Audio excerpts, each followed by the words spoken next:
blind, have low vision, or have another print disability which makes reading, holding a book, or turning a page difficult or impossible.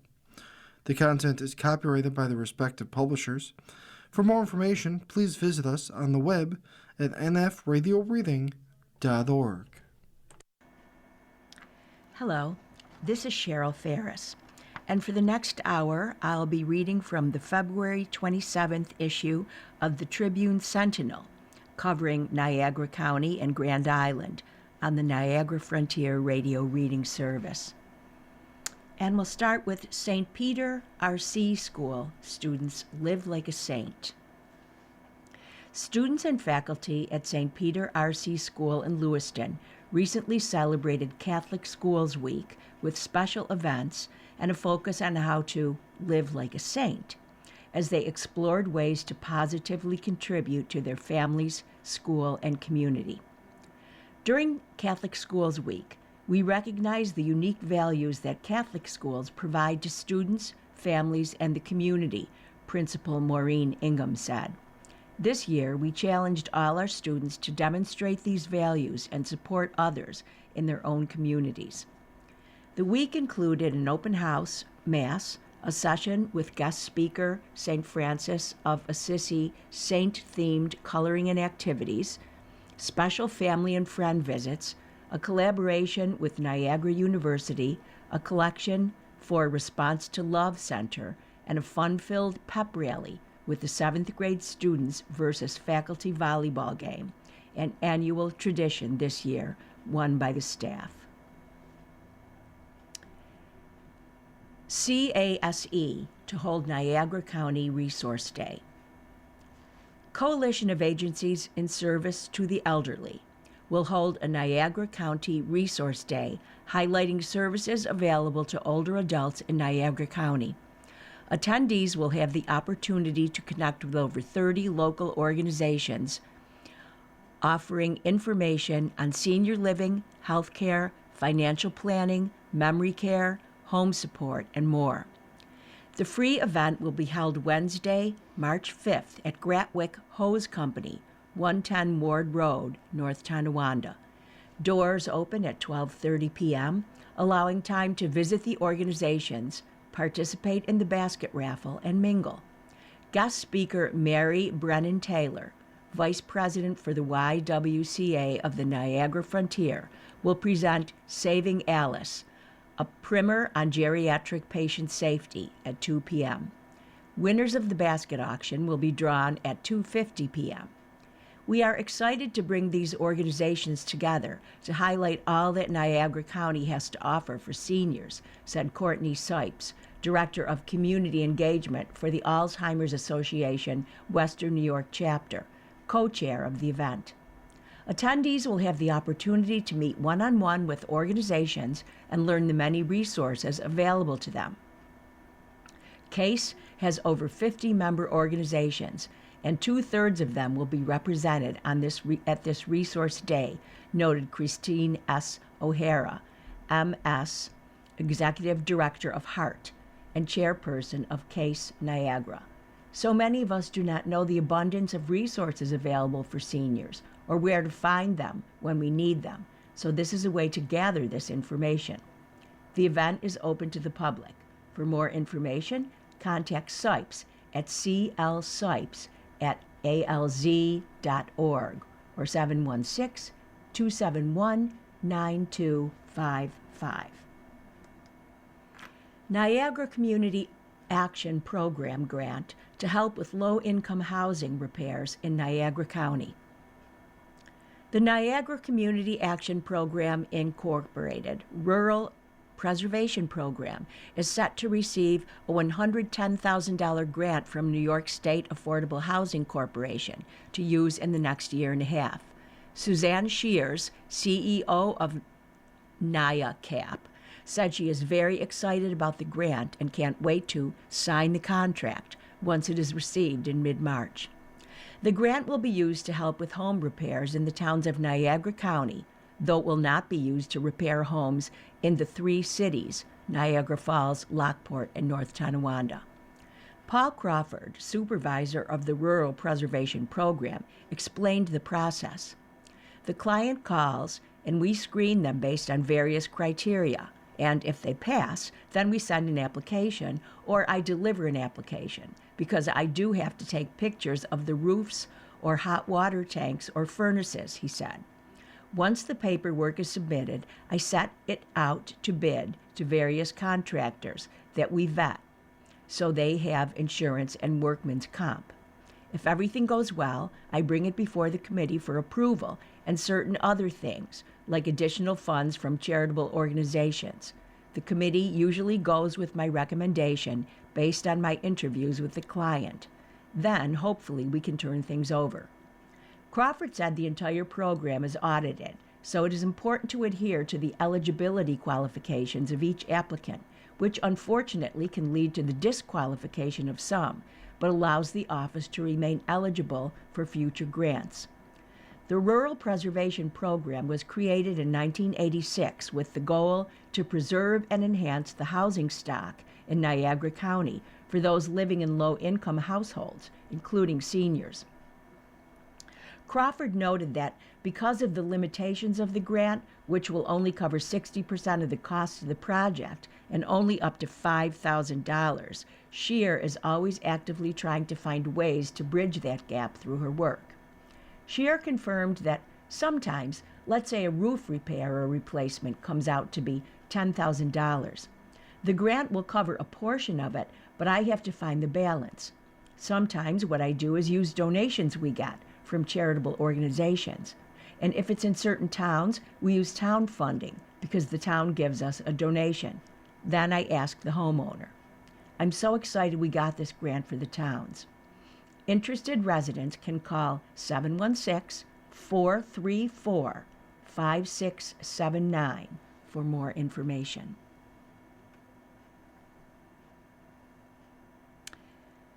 And now, Lewiston Town Board amends residency requirement for Town Clerk's office. The Lewiston Town Board held a lead-off public hearing to consider Local Law Number 3 of 2026, a local law to establish the residency requirements for the appointed office of Deputy Town Clerk and Deputy Tax Receiver for the town of Lewiston at Monday's meeting. According to the measure, it grants to local governments the authority to enact local laws, expanding the residency requirements for various appointed public officers and officials in towns. At the Town Board's February 9th session, Supervisor Steve Broderick reported on the difficulties Lewiston has had in selecting qualified personnel to fill positions. A few years back, the town of Lewiston realized how hard it was to get people. We would give people 6 months to move into the town, and they couldn't. I mean, almost impossible to find a home in the town. So we changed our residency requirement that it could be the town of Lewiston or any adjoining municipality, he said. However, that provision did not extend to the town clerk's office. Town attorney Alfonso Mara Bax said there's a certain number of duties for those positions that require a candidate to be an electorate in the town of Lewiston. He said newly elected town clerk Tamara Burns had found a number of candidates that qualify but are not residents of the town. Bax sought input from the State Association of Towns on a compromise. They said so long as we could designate one of the clerks or deputy clerks as a resident, then the others can kind of differentiate, share duties between the positions, Bax said. This law allows the clerk's office to propose candidates, but the second and third deputy clerk's positions for people who are either residents of either the town or a neighboring municipality. That will allow us to open up the resources to that body of individuals and hopefully get a better qualified individual. The public hearing saw no comments from residents. The measure went on to be approved by a 4-0 vote. Councilman Rob Moriali was absent. The law includes an amendment suggested by Councilmember Sarah Weichter, identifying the adjourning municipality of the candidate in parentheses so that it is written out what the surrounding municipalities are. Later in the session, Burns announced the hiring of Creek Road resident Michelle Briand as a full-time deputy clerk at the rate of $21.80 per hour. The appointment did not require board approval. Briand will begin her position Monday, March 2nd. Other news. The town board held a public hearing on the creation of a stormwater district for the Essex Homes planned unit development on Bronson and Upper Mountain Roads. The session saw no comments, and the town board took no action on the matter. In his remarks, Back said the law's purpose would allow the Essex developers to create a homeowners association, and that all fees, etc., will be collected from future residents. Bax said the town would not take any action at present, but would regroup with the developer as to what extent their next steps are going to be. This should allow them to move forward. Lewiston Police Department Chief Michael Salata reported Amy Thompson, a retired detective from the Niagara Falls Police Department, will join LPD as a part-time officer. Thompson will begin her service Sunday, March 1st. Moravian launches campaign for Niagara County Legislature. Doug Moravian officially announced his candidacy today for Niagara County District Legislator in the 7th District, pledging to deliver accountable and results-driven leadership for the residents of Wheatfield and North Tonawanda. For more than 2 decades, Moravian has dedicated himself to strengthening the community that he has been fortunate to call home. A trusted business professional and lifelong volunteer, he has served as a board president, fundraising chairman, youth coach, and community advocate, always focused on bringing people together to get meaningful work done. Moravian previously ran for New York State Assembly in 2022, an experience he said reinforced his belief that local government works best when leaders prioritize practical solutions over partisan labels. During my last campaign, I had the opportunity to speak with hundreds of residents across Niagara County, Moravian said. While we may identify as Democrats, Republicans, or Independents, most of us want the same things at the local level: safe neighborhoods, responsible spending, economic opportunity, and leadership that listens. Our community is more united than some may think. Moravian emphasized that serving in the Niagara County Legislature requires more than simple holding a title. It requires listening, preparation, transparency, and follow-through. The 7th District deserves a representative who studies the issues, shows up prepared to ask tough questions, and works collaboratively to deliver results, he said. I am running to be that kind of legislator, someone focused on progress, accountability, and putting our community first. Throughout his career, Moravian has led successful multi-year fundraising efforts for Niagara Falls Memorial Medical Center and the Boys and Girls Club, helping secure critical resources for families throughout the region. He has served on numerous boards and committees and considers coaching his 2 sons' youth sports teams among his most rewarding experiences. Born and raised in Niagara Falls, Doug is the son of a longtime school teacher and a former corporation counsel for the city. He and his wife Jennifer have proudly called Wheatfield home since 2017, where they are raising their 2 sons. A longtime independent, Moravian appreciates the opportunity to appear on the ballot as the endorsed Democratic candidate and looks forward to earning the trust and support of district voters. Travel advisory: closure of Cayuga Drive section. The New York State Department of Transportation is advising motorists that Cayuga Drive will be closed to through traffic between South Military Road, State Route 265, and Buffalo Avenue, Route 384, in the city of Niagara Falls, beginning at 7 a.m. Monday, March 2nd, for approximately 3 weeks to facilitate construction on the LaSalle Expressway overpass. Drivers should follow the posted detours utilizing Buffalo Avenue and South Military Road. The detour and construction will be in effect only on weekdays.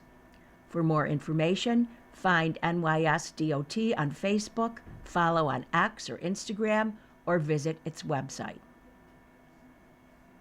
You are listening to a reading of articles and features from the Tribune Sentinel, covering Niagara County and Grand Island on the Niagara Frontier Radio Reading Service. Celebrating Women's History Month in Erie County. March 1st marks the start of Women's History Month, a time during which our nation honors the accomplishments and historical contributions of women while drawing attention to the challenges they still face. President Jimmy Carter was the first to issue a presidential proclamation declaring the week of March 8, 1980, as National Women's History Week. Subsequent presidents continued to proclaim a National Women's History Week until 1987, when Congress passed a law designating March as Women's History Month. Since 1995, each president has issued an annual proclamation designating the month of March as Women's History Month. The National Women's History Alliance selects and publishes a yearly theme. The theme for Women's History Month 2026 is Leading the Change, Women Shaping a Sustainable Future. I am proud of the ongoing work being done across Erie County to promote a sustainable, resilient community, and I would like to thank the women who I am privileged to work alongside in these efforts. Annually, ECCSW kicks off WHM with an awards ceremony. This is always a wonderful event, and I look forward to celebrating this year's honorees. I am also excited to participate in both the Girls Civic Engagement Summit and the Lead Hership Women's Expo during the month of March. Throughout the year, ECWSS connects local women with the resources they need to reach their full potential. Under the direction of Commissioner of Public Advocacy Karen King, the Commission is comprised of community members who make recommendations to coordinate, consolidate, or expand the resources and services available to women. We were proud to recently announce Kelly Dumas as the Advisory Board's new chairperson. Kelly is the founder of Dumas RISE, Providers Incorporated, a Buffalo-based nonprofit organization dedicated to strengthening the behavioral health workforce and expanding culturally centered mental health services in Western New York. Last fall, Erie County also recognized the 10th anniversary of Tribute Garden WNY at Isleview Park, a permanent public tribute honoring fallen victims and survivors of domestic abuse, while also raising awareness. This permanent tribute serves as an important reminder that domestic violence exists and that the lives devastated by domestic violence are remembered with dignity, love, and respect. I thank ECWSS, partner agencies, and all who work year-round to make the Tribute Garden a peaceful place for reflection and healing. I encourage everyone to take the time during the month of March to reflect on the impact of women throughout history. Attend WHM events, participate in meaningful discussion, and celebrate the women making a difference in your community. Women belong in government and in every industry. They are leaders, trailblazers, and I am privileged to work alongside so many inspiring women each and every day. Let us remember that representation is important. When our young girls see it, they can be it. I wish everyone a very happy Women's History Month. And that was written by guest editorialist, Deputy Erie County Executive Lisa Camara. Next, Kearns, Earned Income Tax Credit puts money in your pocket. Submitted by Erie County Clerk Michael Kearns. If you worked at all last year, you may be leaving money on the table. Federal and state tax credits, especially the Earned Income Tax Credit, help low to moderate income workers and families get a tax break. Claiming the credit can reduce the tax you owe and may also give you a larger refund to make sure you get every dollar you deserve. For the 2025 tax year, The EITC can be worth up to $8,046 for families with 3 or more qualifying children. Eligible single filers and heads of household earning under $61,555 or married couples filing jointly earning under $68,675 may qualify. That's real money back in your pocket, and a big reason the Erie County Clerk's Office is proud to promote United Way's My Free Taxes program. Through a partnership with the IRS's Volunteer Income Tax Assistance Program, My Free Taxes offers 2 free options. You can prepare your taxes yourself using easy-to-follow online tools, or you can have your return prepared by volunteer tax preparers who are fully trained and IRS certified to complete and e-file your return at no cost to you. This program is a lifeline for low and moderate income individuals and families, helping them access critical tax credits and other benefit programs without the stress or expense of professional tax preparation. The EITC is a refundable federal tax credit created in 1975 to support working individuals and families, reduce poverty, and strengthen the economy.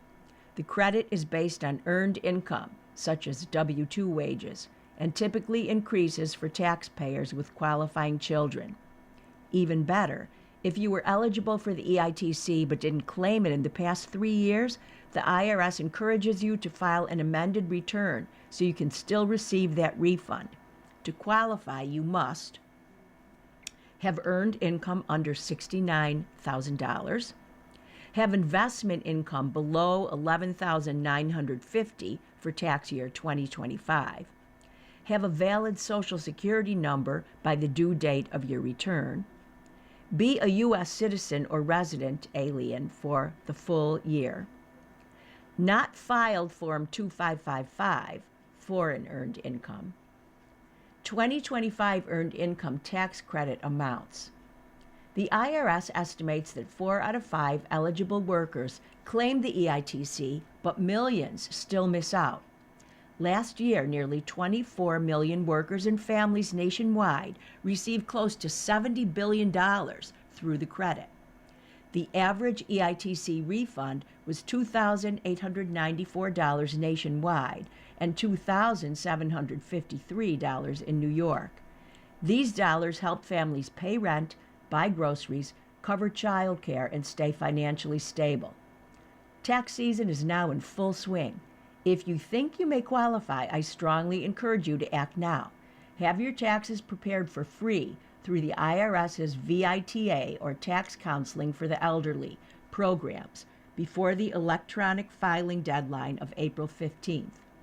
To find a free tax preparation site near you and make an appointment, call 211, text your zip code to 898-211, or visit 211wny.org. Don't miss out. Every dollar counts, and this credit was designed to help hardworking families just like yours. Spotlight on new business, Sandy Beach Bakery. A new venture in Sandy Beach has people lining up on Saturdays for locally sourced baked goods. Owner Sam Malriat of Sandy Beach Farm Store and Bakery has a farming and baking background that he is putting to good use. His experience is a combination that has produced delicious results, customers have told Malriat. The bakery offers classic European baked goods and products from local farms. Savory staples include baguettes, classic croissants, country loaf, and white and whole wheat sandwich loaves. The store is always expanding its offerings, which also include sourdough bread, Danish, and olive rolls. The business also has a farm in the vicinity. We're trying really hard to rotate through seasonal versions of all those things. So for the Danish, specifically, right now, we have a sweet cream Danish and cherry. In the spring, we'll do some strawberries and things like that, Malriat said. Sandy Beach Farm Store and Bakery also carries coffee from a local business, the Grand Island Coffee Company. The store is open Saturdays from 8 a.m. to 1 p.m. at 3432 Wallace Drive, Grand Island. The first thing you notice upon walking in is a delicious fragrance of fresh baked bread. The second thing is a cozy atmosphere, right in the middle of a friendly neighborhood. When Malriat and his wife, Meredith Stone, moved to Sandy Beach 2 years ago, an idea kept cropping up that he ultimately couldn't ignore. It was the idea of a neighborhood bakery that served the community and united local farmers and retail. Walking around that neighborhood, he saw that the left side of the building was for rent for months. Separately, my wife grew up going to this Irish dance school right next door, McCarthy School of Irish Dance, Malriat said. His wife knew owner Beth McCarthy very well. Inquiries were made about the space and prior tenants, one of which, a cafe, had been well received.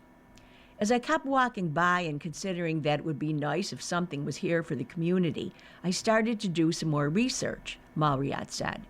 That's when I reached out to a very good college friend of mine who had opened kind of a farm store, and by that I mean something that highlights products from local farmers. She had done that in Perry, New York, and I said, talk me out of this. I did have it in mind because I come from an agricultural background. Malriat spent about 12 years as a farmer in 3 states, Pennsylvania, Maryland, and New York. So that was always very important to me, that we find a way to support farmers directly instead of doing it through a bunch of different brokers. His friend suggested a pop-up stand for the baked goods to gauge customer interest. Working from a home oven, Malriat produced croissants and baguettes. The reaction was positive. People were super supportive. They were mostly from the Sandy Beach neighborhood, he said. They would come every week, and we would be close to selling out a lot of weeks. The pop-up venue went on for a few months. Then I thought, okay, if this is the response we're getting, we'll give it a shot. The lease was signed in October 2025. As a result, the venue became the brick-and-mortar store that it is now. Besides the neighborhood customers, others come from the South End, the perimeter of the island, and even from Niagara Falls. Plans are underway to expand into cooperation with local growers and food producers. Malriat spent 4 years as an overnight baker at Atwater's, a production bakery near Baltimore. I'm taking a lot of the same things that Ned Atwater used in his shop, which is a local chain of about 4 different stores, he said. The people who walk into his supply room or his office were farmers, to drop off the flour, to drop off meat, eggs, and I thought that was really cool in the way that supported farmers. I'm trying to get closer to that. It's a hard thing to do because farmers don't have the same logistics as suppliers do. The wholesalers will have the trucks that can deliver. Malriat said that although working with local farmers is harder, he's trying to make those connections to achieve his goal. And I have to say, Thompson Farms has been here a long time, doing something just like this, supporting local businesses, and I love that. I think we can both do things like that. There's always room, he said. Another business he praises and plans to work with is the Red Bread Shed, which carries sourdough by Amanda at 3396 Wallace Drive. Malriat explained his business plan. We're doing this slowly and gradually because I just wanted to build this in a sustainable way and make sure there's enough demand for things before I really go all out. I have really good memories as a kid going to a bakery after church. So I'd like to open Sundays as well, as soon as possible. And I hope we can create some of those same memories for kids and parents. Going to a small bakery is just something different, special. Malriat, 36, also works full-time at an agricultural nonprofit. His wife helps with the baking. They have 2 daughters, Rose is 3 and Nora is 1. He starts the baking prep very early on Friday mornings, finishing around 9 a.m. I continue all that prep work at 5 p.m., and then I go all the way through the night. Malriat expressed appreciation for the Grand Island community as a place to live and work. I do really want to highlight how important it is that we do something for the community here, because I think that is a big reason I started this, he said. They've been so supportive and kind to us. It was a very vulnerable thing to open a little stand like that, and everybody came out every week. That's a really important thing to me. It's a big motivation for signing a lease here. These are really good people. The store's website is www.sandybeachfarmstore.com. Sandy Beach Farm Store and Bakery is on Facebook too. Email sandybeachfsb@gmail.com. Call or text to 716-291-3910. You are listening to a reading of articles and features from the Tribune Sentinel covering Niagara County and Grand Island on the Niagara Frontier Radio Reading Service. New York Air Guard's 107th Attack Wing recruiters earned Top Recruiting Award for 2025. The recruiters of the New York Air National Guard's 107th Attack Wing have earned the Air Guard's Top Recruiting Award in the state. The 10 recruiters earned the Patriot Team Award for exceeding their annual recruiting goal for federal fiscal year 2025. They brought in more new airmen than projected, while maintaining strong retention and expanding outreach across Western New York. The Wing's recruiting team recruited 105 new airmen against a goal of 102, finishing the year at 102.9% of its target. The Wing also maintained a 90% retention rate, helping maintain a 2% increase in overall Wing strength. I'm incredibly proud and humbled by the recognition my team received this year, said Master Sergeant Kenneth Chidoba, the 107th Recruiting Flight Chief. The recruiting team is also credited with generating 1,483 leads and conducting 441 recruiting events over 2025. This resulted in the second highest number of new airmen credited to the Wing since last year, with 108 recruits in 2024, according to Chidoba.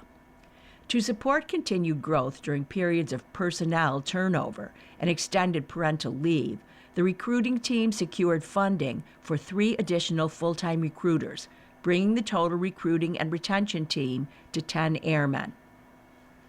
Staff Sergeant Danny Garrett, one of the recruiters, credited the team's success to a positive, supportive team mentality. We have a great team dynamic in the office. Everyone prospers because of it, he said. The team also received $33,000 in additional funding, doubling its annual marketing budget and expanding its ability to conduct large-scale outreach events, according to Chidoba. One of those efforts included a special operations-focused recruiting event supported by 3 Air National Guard wings across the state. That event cost $29,000 in additional funding to conduct, he said. The event expanded the New York Air National Guard's recruiting reach to an estimated 257,000 social media users statewide, and exponential exposure across the state, Chidoba said. The rigorous mandatory physical fitness requirements and extensive technical training necessary to qualify for special operations is why it's one of the most difficult fields to recruit into, Chidoba explained. That is why events like this require so much funding and attention. These schools are purposefully challenging to ensure we end up with the best candidates to serve in these warfighting roles, Chidoba said. New York's Air Guard recruiters have also acquired a mobile flight simulator recruiting display like those used by the Active Air Force to help the recruiters. The $88,000 simulator was at the Erie County Fair for the first time in 2025, as well as 2 regional air shows, engaging more than 2 million attendees, Chidoba said. Recruiters' efforts also partnered with the New York State Department of Labor to establish a teacher ambassador program, Garrett said. The Air Guard successfully hosted a spring career fair, engaging 150 local high school students and teachers, he said. Organizing these community events are huge for us because they really help get the Wings name image out there and reinforce relationships within our local communities, Garrett said. Individual performance also played a key role in the Wings recruiting success, according to Chudoba. One of the 107th recruiters, Technical Sergeant Thomas Viau, was named the New York Air National Guard's top production recruiter in New York. He exceeded his annual recruiting goal by 71% and led several of the Wing's highest impact recruiting efforts. He led the Wing's recruiting presence at the Erie County Fair for the first time, engaging with approximately 1.2 million attending over a 12-day period. Viau recruited 29 new airmen against a goal of 17, including 14 referrals from current unit members, and generated 208 leads. His efforts alone increased the Wing's overall strength by 3%. Viau also managed $52,000 in government purchasing funds to support recruiting events, marketing materials, and office equipment. Additionally, Viau is credited with helping bring in 9 new officers to fill critical leadership positions and developing a training plan with the Wing's Force Support Squadron to reduce administrative delays. I am humbled and honored by the recognition, Viau said. This is really more of a reflection of the team's hard work, resilience, and dedication. Viau completed the National Guard Bureau Recruiter Training Course, becoming the Wing's only recruiter qualified to train other recruiters. He mentored 3 new recruiters who collectively recruited 18 airmen and met their annual goals. Lieutenant Colonel Kristen Gibson, Recruiting and Retention Squadron Commander for the New York Army National Guard, credited Viau's leadership and dedication to his and the 107th recruiting team's achievements. He has a tremendous ability to connect with our community members and is a proud ambassador of the 107th mission, she said. The impact he's made in just 4 years helped enable the team to exceed their mission for the 2nd year in a row. Viau is the foundation of the recruiting team in Niagara. The 107th Attack Wing, based at Niagara Falls Air Reserve Station, operates the MQ-9 Reaper remotely piloted aircraft. Other elements of the wing conduct space operations and coordinate airstrikes with ground troops. Jam Man dedicates talents and time to helping those in need. 14-year-old Ramsey Yates III of Lewiston, aka Jam Man, stays active by dedicating his time to the interests he loves, including kickboxing, MMA fighting, wrestling, writing, and most notably, helping others. Indeed, throughout his young life, the current 9th grader at Niagara Wheatfield High School has been initiating and overseeing many charitable projects across the Western New York community. Whether through his school or gym, Ramsey has organized fundraisers, toy drives, and tournaments to support places he is passionate about, including children's hospitals and the Society for the Prevention of Cruelty to Animals, SPCA. It all began when he visited New York City at age 4. While I was exploring Times Square, I remember seeing a woman who was obviously homeless, and she was sobbing, Ramsey said. I knew that was wrong, and I felt so much for her. That moment changed the trajectory of Ramsey's life. His father, Ramsey Yates II, whom Ramsey said is his best friend and biggest source of inspiration, explained his son began giving to others at a very young age. One year, he got Christmas money and wanted to purchase Fortnite V-Bucks to use for the game's characters. But then he said, Dad, it's kind of silly for me to get clothes for video game people when there's real people who could use money, Yates said. Senior said he would match the money his son donated to purchasing warm clothes for the homeless. Together, they purchased 100 pairs of gloves and 100 hats and handed them out to people in need at various local homeless shelters. They repeated this process over the years, while also expanding their efforts to other areas of the community.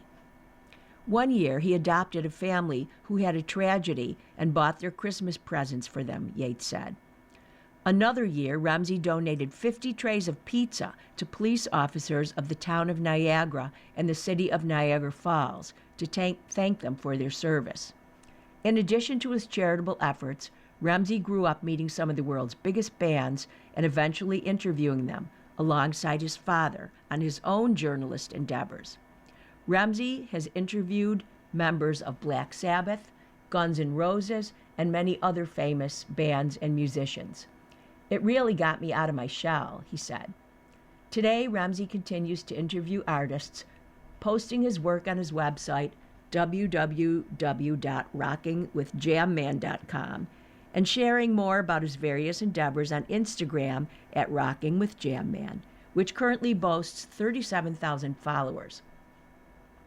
One of his latest projects combines his passion for helping others and his love for writing and includes a series of books he wrote and sells on Amazon. All proceeds earned from his book sales will be donated to organizations he carefully selected, including the Patricia Allen Fund, benefiting John R. Oshai Children's Hospital, Western New York Heroes, which supports local veterans, and the SPCA. When asked why he chose these causes specifically, Ramsey explained he felt deeply for the people and animals they help, putting himself in their shoes. In regard to those benefiting from the Patricia Allen Fund, Ramsey explained that he felt awful for children battling cancer. "In my eyes, I have so much in front of me, and to have that be taken away from me would be devastating." In regard to Western New York Heroes, Ramsey said, "Some of these people are mentally ill and don't know what to do. Some are recovering drug addicts. It's very hard for people to get back on their feet." He also chose this organization in honor of his Navy veteran grandfather. As an animal lover, Ramsey said, "I know it's not possible, but I wish every single animal would get their own home," in regard to why he chose the SPCA. When asked about his goals for the future, Ramsey said he hopes to keep raising awareness for those in need through his various platforms, new initiatives, and by publishing more books, including one currently in the works. Reflecting on all his son has accomplished and what he continues to plan for in his future, Yates said, "Each day the kid makes me more proud. It's just amazing to me, to be honest." Jack White, Alabama Shakes, Lord Huron, Pixies, The Head, and the Heart to headline Borderland Festival. Borderland Music and Arts Festival, one of the Northeast's premier celebrations of music, culture, and community, has revealed its 2026 lineup, led by headliners including Jack White, Alabama Shakes, and Lord Huron, with additional performances by Pixies, The Head and the Heart, and Jesse Wells. The festival will return to Knox Farms State Park in East Aurora on September 18th to 20th. General on sale begins at 10 a.m. Friday. In addition to local hotels throughout the Buffalo area, on-site RV camping is available on the festival grounds, as well as tent and RV camping at the Quarry and Kissing Bridge Resort as an add-on to a festival ticket purchase. Complimentary festival parking is included, with the option to purchase a weekend shuttle pass to and from each campground throughout the weekend. Learn more at borderlandfestival.com/camping. Held at the picturesque Knox Farm State Park in the heart of historic East Aurora, Borderland brings an eclectic mix of genres, spanning indie rock, folk, blues, soul, and bluegrass, to the Buffalo Niagara region, creating an unforgettable all-ages experience set against one of the most scenic backdrops in the state. Now in its 8th year, fans can expect a week-long mix of music, art, food, and culture from multiple stages throughout the weekend, plus the chance to roam curated festival grounds featuring regional vendors, crafts, restaurants, and breweries. For more information, visit www.borderlandfestival.com or follow at Borderland Festival. You are listening to a reading of articles and features from the Tribune Sentinel covering Niagara County and Grand Island on the Niagara Frontier Radio Reading Service. And now we move to lifestyles. Joshua Vacanti excels when lights shine brightest. As millions of Americans witnessed watching the Olympics on television, it's not easy performing at the highest levels when the brightest lights are shining. In the world of music, there aren't many stages bigger or more intimidating than the one on NBC's The Voice. When it was Lockport native Joshua Vacanti's time under that spotlight, he soared, nabbing a chair turn from John Legend, who also blocked Ariana Grande from taking Vacanti for her team. The future Wicked star said she was obsessed with Vacanti's performance. That Vacanti did so well and lasted into the season 21 semifinals is even more remarkable considering he oftentimes gets stage fright. People will say, like, "Oh my gosh, you seemed so cool and calm and collected when you were on the show," or even like in performances. I'm always someone who's deeply nervous, like I have so much performance anxiety when it comes to even singing, Vacanti said in an interview this week. But I feel like when I get on the stage, that all melts away. But really, the lead up is very difficult for me, and it's almost like that picture of the swan or like the duck on the lake. It's like everything seems peaceful and calm at the surface, but underneath there's a lot happening. So how did Vacanti overcome and succeed on The Voice? Family grounded me so much. Just reminding myself this is something that I love to do, and I love to have fun, and I want to have fun, and I want everyone watching me to have fun, he said. So if I'm not up there living my dream and being like a little rock star up on the stage, then no one else is going to be able to join with me. And then also, I feel like my faith. I grew up singing worship music, so truly, a lot of times I'm calling on God and just having a quick little prayer moment with my wife or with my family before I go on stage. That's typically my ritual. Ultimately, I've always just loved performing. I love being on stage. I'm a very introverted person in my everyday life, and I feel like when I get to sing, it's like I get to be my true self. It's almost like my superhero form, Vacanti said. Though The Voice centered in on Vacanti's love for worship music and musical theater, his catalog is more expansive. I'm a little bit of musical theater. I have a big, huge heart for worship music. That's definitely where I live, but I also have pop elements, a little bit of rock elements, so I'm very much a unique voice, Vacanti said. When people say like, "Oh, who do you sound like?" or "What do you sound like?" I've always had trouble kind of picking that out because I feel like I do have my own little Joshua lane and Joshua voice. Vacanti and the fellow voice alum, Cami Clune, will headline the Niagara Arts and Cultural Center's Art of Beer fundraiser on Friday, March 6th. He said, "There's always going to be like an emotional, sad ballad, no matter what. That's always going to be a given. My little emo self will always come out. So even like for the Art of Beer Festival, it's going to be happy and celebratory and fun. But I'm going to throw in a couple of those songs that I feel like you have to constantly mold yourself to, whatever environment that you're in, but always having that through line of exactly who you are as an artist. So I'm going to have those emotional songs. I'm going to have those big notes, those long soaring notes. But no matter what, every single show, I'm just here to have fun. I'm having fun on stage, and that's what I'm really looking at. When I'm creating a set, I'm thinking about how am I going to have fun on stage, and what is the vibe of the space, and like, how can I invite as many people to have fun with me? Speaking of Clune, Vacanti said, her voice is so special.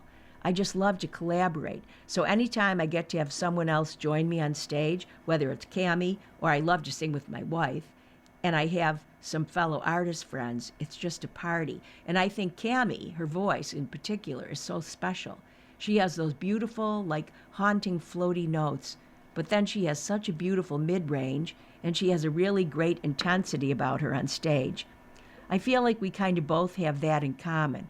We can do the fun, high-energy numbers, but we also are really great, and I feel like we can get in our lane when we're in those more emotional songs, I would say. He's such a great artist, Clune said of Vacanti. He's so talented and very kind and also very versatile. He can do a lot of different things.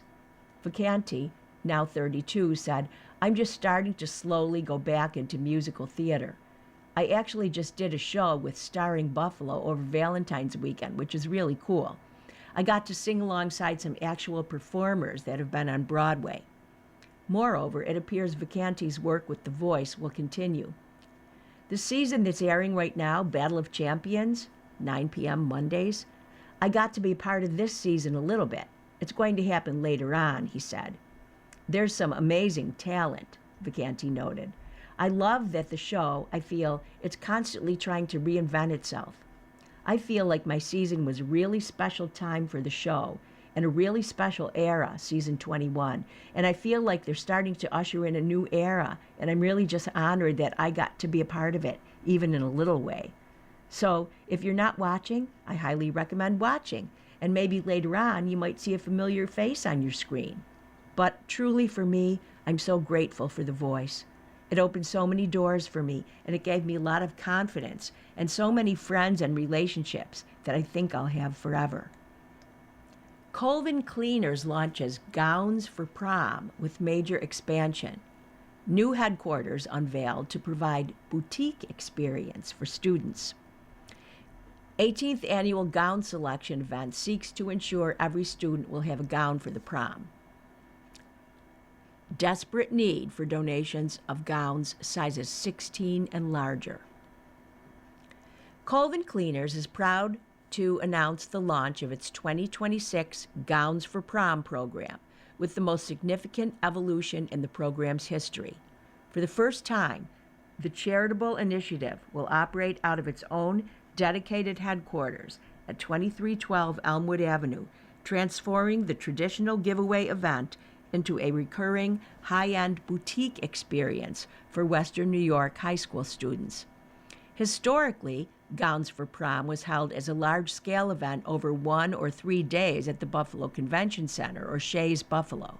While exciting, the limited time frame often made it difficult for families with working parents or students with extracurriculars to attend.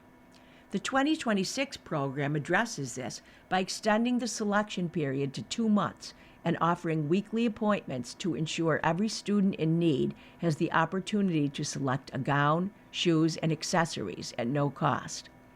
This has always been the dream of the program, said Chris Bologna, Vice President of Colvin Cleaners. To see this program evolve from a 3-day event to a permanent headquarters is amazing. The major events were fun, but they were limited for students with busy schedules. Now, with appointments available over 2 months, we can ensure that everyone who needs a gown can get one in a relaxed, beautiful setting. The new headquarters has been designed to replicate the feel of a high-end consignment boutique. Students will register online for 1-hour appointments, during which they will be paired with volunteer gown guides to help them find their perfect look. The facility features custom fitting rooms and a wide selection of gowns, shoes, purses, and accessories. Colvin Cleaners General Manager Samantha Power emphasized the effort behind the new location. Our team worked tirelessly to create this beautiful space for the students. We didn't just want a distribution center. We wanted a space that felt special, somewhere students could feel comfortable, confident, and celebrated from the moment they walk through the doors. To accommodate busy schedules, the new headquarters will operate on a recurring weekly schedule starting March 3rd and running until April 11th, with appointments from 3 to 6 p.m. Headquarters closes at 7 p.m. Tuesdays and Thursdays, and from 9 a.m. until 2 p.m. Saturdays. Headquarters closes at 3 p.m. Students wishing to obtain a gown must register online for an appointment time slot. This extended schedule also creates more flexible opportunities for volunteers. Community members are needed more than ever to serve as gown guides, helping students navigate the racks and manage fitting rooms. For registration, volunteer sign-ups, and donation information, visit www.gownsforprom.com. The program relies on the generosity of the Western New York community. Colvin Cleaners is currently accepting donations of gently used or new gowns with a critical need for sizes 16 and larger, as well as purses and shoes. Donations can be dropped off at Colvin Cleaners and participating locations across Western New York listed at www.gownsforprom.com. We are so proud to be a part of this community and are dedicated to giving back to the neighbors who have supported us for nearly 100 years, said Paul Baloney, president and owner of Colvin Cleaners. Investing in this building was the right thing to do.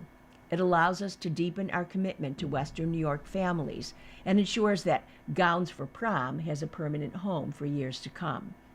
Relations Manager Amanda Modesto added, "It is amazing to help students realize their dream of going to prom. By removing the financial burden and providing a dignified, personal shopping experience, we are helping these students make memories that will last a lifetime." And finally, Art Park announces concerts with Ziggy Marley, Blackberry Smoke, the Rock Orchestra. Art Park and Company announced Ziggy Marley, Brightside Tour 2026, is coming to Art Park's outdoor amphitheater in Lewiston at 7 p.m. Saturday, July 11th, with special guest Jay Boog. Marley is a 9-time Grammy Award winner, Emmy winner, musician, producer, activist, and humanitarian, who has cultivated a legendary career for close to 40 years. The eldest son of Bob and Rita Marley, he has hewed his own path as a musical pioneer, infusing the reggae genre with funk, blues, rock, and other elements through mindful songcraft. Equal parts master storyteller and motivational guide, Marley deftly explores issues from environmental awareness to self-empowerment, social injustice to political inequity, while returning again and again to the transformative power of love. Blackberry Smoke. Art Park and Company welcomes Blackberry Smoke, Rattle, Ramble, and Roll Tour 2026 to the Art Park Outdoor Amphitheater in Lewiston at 6:30 p.m. Wednesday, July 15th, with special guests to be announced. Throughout their career, Blackberry Smoke have embodied Georgia's rich musical legacy, honoring the people, places, and sounds of their home state. Their latest album, Be Right Here, draws inspiration from Southern rock, blues-leaning classic rock, and rootsy vintage country, and is full of vivid and relatable characters that ensure the songs often resemble rich short stories. The Rock Orchestra. Art Park and Company announced the Rock Orchestra at Art Park's Main Stage Theater in Lewiston at 8 p.m. Wednesday, August 26th, igniting the flames of legendary rock and metal songs with the help of pyro displays and fire performers. The Rock Orchestra presents its epic new spectacle, Arena of Fire. Prepare for a spellbinding 90-minute concert as 14 classical musicians breathe beautifully dark energy into iconic songs. You've been listening to a reading of articles and features from the February 27th issues of the Tribune Sentinel, covering Niagara County and Grand Island. We read from the Tribune Sentinel every Saturday at 4 p.m. Your reader has been Cheryl Ferris. Thank you for listening. Coming up next in the Niagara Frontier Radio Reading Service, we have the Lockport Union Sun and Journal. At 6 o'clock, we got the Wall Street Journal Off Duty. And at 7 o'clock, we got Harper's Magazine. Stay with us for these readings and more. If you or people you know shop at any of the Dash's supermarkets, please save Dash's register tapes for radio reading. Our agency receives $2 for every $100 in Dash's register tapes. Radio reading has raised thousands of dollars so far. Anyone can drop off their Dash's tapes to the Niagara Frontier Radio Reading Service at 1199 Harlem Road, Cheektowaga, between William and Clinton Streets. Or Dash's tapes can be mailed to the Niagara Frontier Radio Reading Service at 1199 Harlem Road, Cheektowaga, New York, 14227. Any questions on Dash's tapes for radio reading? Call us at 716-821-5555, and thanks for caring.